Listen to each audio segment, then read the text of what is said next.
It's called the Powerhouse Fire, and it's burned for 4 straight nights. 6 homes have been scorched to the ground. 3,000 people have fled, including Jennifer Stewart, who marveled at the work of firefighters. For days, crews have been helping round up residents and horses. The fire line has burned right up to property lines, and homes have been saved. I mean, these guys are just amazing. I'm completely humbled. It's really hard to see your community like this.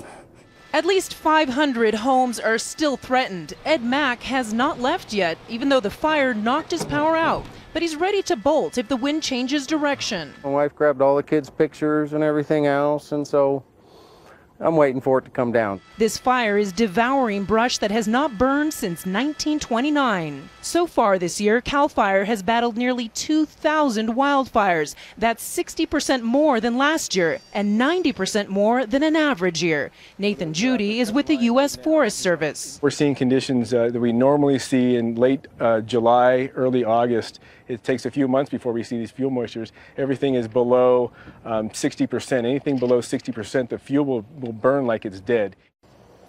Most of the homes that burned down were right up here on this ridge, and the flames were really being pushed through by wind gusts up to 40 miles per hour. And Scott, you know, tonight the state's most elite firefighters are coming in to help gain control. Hoping for better weather. Teresa, thanks very much.